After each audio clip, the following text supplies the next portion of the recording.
ഇന്നലെ ഞാൻ ഉച്ചയ്ക്ക് ഒരു ഹോട്ടലിൽ നിന്ന് ഭക്ഷണം കഴിച്ചത്. ഒരു ഷവർമയാണ് ഓർഡർ ചെയ്തത്.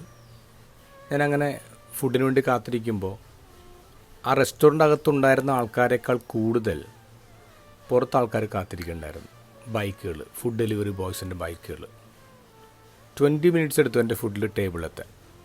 അപ്പോൾ ഞാനിങ്ങനെ ചിന്തിച്ചു, ഞാൻ വീട്ടിലിരുന്ന് ഓർഡർ ചെയ്തിരുന്നെങ്കിൽ ഒരു പക്ഷേ ഇതിനേക്കാളും വേഗത്തിൽ എനിക്ക് ഫുഡ് കിട്ടിയാനെ. ഞാനൊരു ക്യൂരിയോസിറ്റിക്ക് വേണ്ടി ഒന്ന് ഗൂഗിൾ ചെയ്തു, എങ്ങനെയാണ് ഈ ഫുഡ് ഡെലിവറി കോമേഴ്സ് വർക്ക് ചെയ്യുന്നത്. ഒരാൾ 2 ഇഡ്ഡലിയും ഒരു മസാല ദോശയും തൊട്ടടുത്ത ഹോട്ടലിൽ നിന്ന് ഓർഡർ ചെയ്തു. സാധാരണ ഹോട്ടൽ. ബില്ല് വന്നപ്പോൾ കസ്റ്റമർ ബില്ല് ഇങ്ങനെയായിരുന്നു: ഫുഡിന് 110 രൂപ, GST 6 രൂപ, പാക്കിങ്ങിന് 16 രൂപ, ഡെലിവറിക്ക് 45 രൂപ. അങ്ങനെ ടോട്ടൽ 177 രൂപ 30 പൈസ.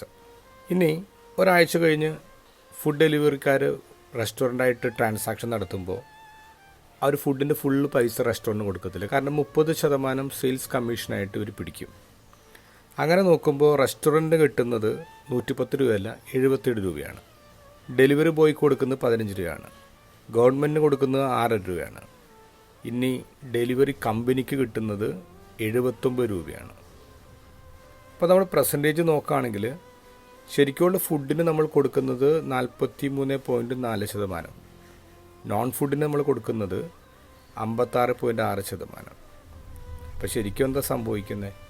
നമ്മൾ കൂടുതൽ പൈസ കൊടുക്കുന്നത് നോൺ ഫുഡിനാണ്, ഫുഡിനല്ല. ഇന്നത്തെ ഗോസ്പലിൽ ഒരു കൂട്ടം ആൾക്കാർ രാത്രി വഞ്ചിയൊക്കെ എടുത്ത് ഈശോനെ അന്വേഷിച്ച് കിടക്കുകയാണ്. അത് ജെന്യുവനായിട്ടുള്ളൊരു അന്വേഷണമല്ല. അത് ഈശോ പറയുന്നുണ്ട്, നിങ്ങൾ അപ്പം നിന്നുകൊണ്ട് തന്നെ അന്വേഷിക്കുന്നത്. നിങ്ങൾ അനശ്വരമായ അപ്പത്തിന് വേണ്ടി പണിയെടുക്കുക. നമ്മൾ എന്തിനാണ് നമ്മുടെ പണവും നമ്മുടെ അധ്വാനമൊക്കെ ചിലവഴിക്കുന്നത്? ഫുഡിന് വേണ്ടിയാണോ അല്ലെങ്കിൽ നോൺ ഫുഡിന് വേണ്ടിയാണോ?